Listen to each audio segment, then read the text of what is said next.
Hi everyone. Today I want to talk about how to write test cases in software testing is called test design. In simple words, test design techniques are approaches that can help you to create list of test cases to achieve better test coverage and uncover more bugs. So what are those? Equivalence partitioning, boundary value analysis, pairwise testing, checklists, decisions tables, cause-effect graphing, state transition diagrams, business domain analysis, use cases. Use cases basically is used when you don't have any documentation to test against. So you come up with use cases that you can think of by yourself. Defect distribution and error guessing. There are many more of them, it's not a full list. I want to focus on top 3 or 4 of them because I have never seen that anyone would be using all of them altogether. Otherwise, it would be too much time consuming.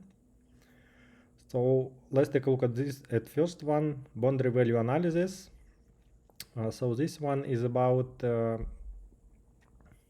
identifying upper and lower limit for possible value of each parameter. It's about testing edge cases. The idea behind it that bugs are mostly likely to occur at the near of those boundary values. For example, if you have an input field that allow to enter not more than 30 symbols, then your boundary values will be 0 and 30. So for that, you will need to cover the following cases. 0 symbols entered, do not enter anything, click on submit button, for example. Enter 1 symbol, 29, 30, and 31. So basically just below, exactly at edge, and just above those boundary value. Examples of such text fields can be first name, last name. Sometimes there are limitations for amount of symbols can be entered for emails, password, and so on. The next one is equivalence partitioning. This is a technique that helps to reduce required test cases by breaking down possible input data into equivalent classes of data.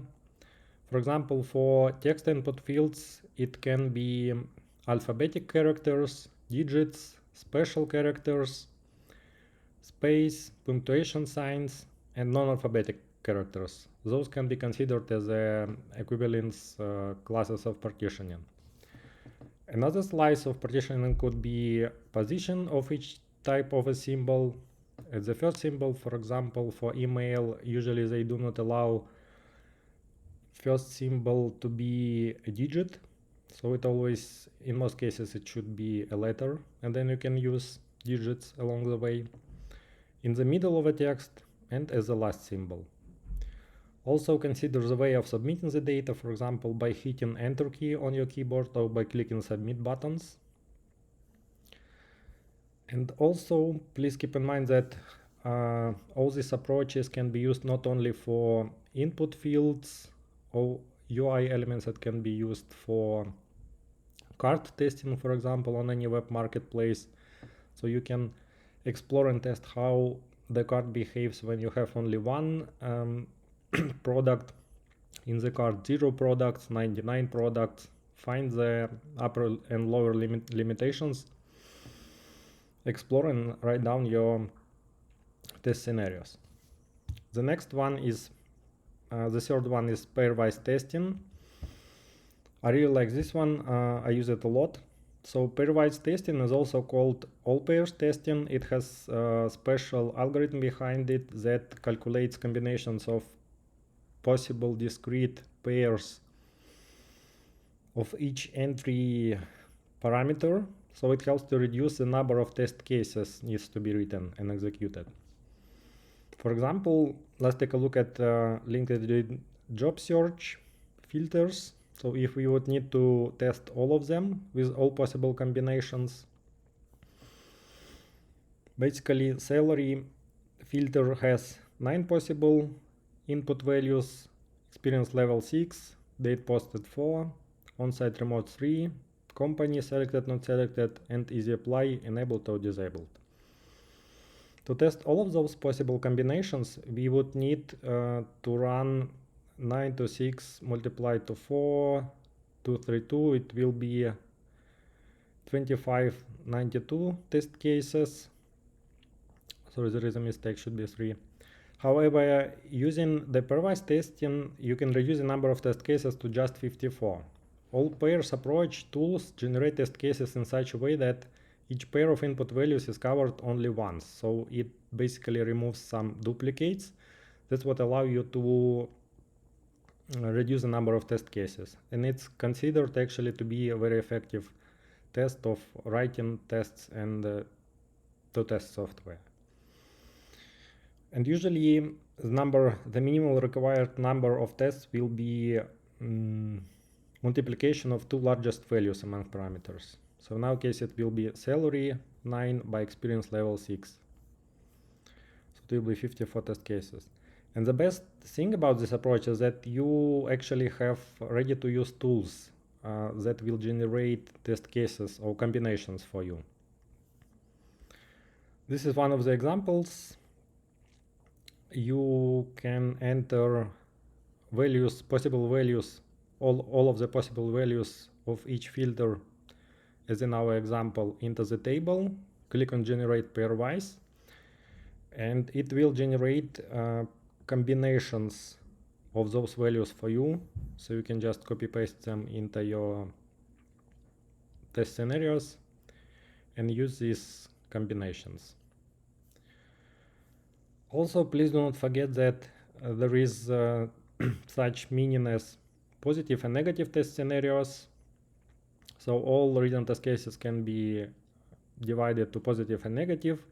Positive usually check valid, how the system behaves with valid inputs, like when you, for example, for login form enters valid username and password, click sign in and allow to enter into the system. Negative case for login form will be to enter invalid password, for example, and see that and check and test that the system shows some error message.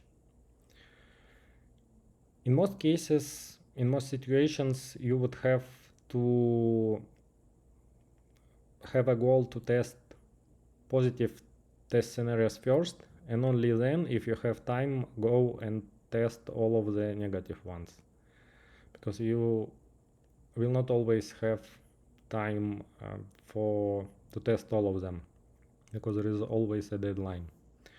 Also, don't forget that you can test cross-platform and across multiple browsers.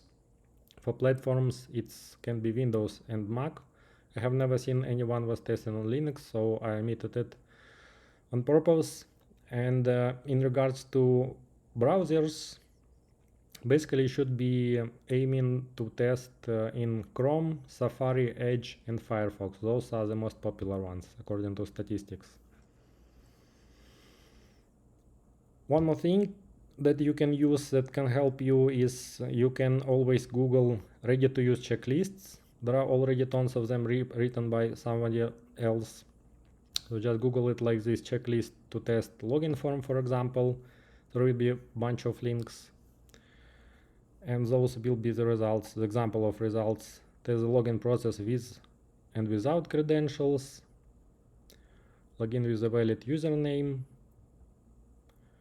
check forgot password feature, and so on. And my final note will be, please remember that exhaustive testing is not possible. There are always a deadline and lack of time for testing in most cases, or there are some cases in my practice when, for example, something has been deployed to test environment on Friday, and basically they were asking to finish testing on Monday in the evening, but it was not achievable in the given timeline. So there is always lack of time for testing. So use time given for testing wisely and test high priority scenarios first. I hope it will be helpful for anyone. So see you next time.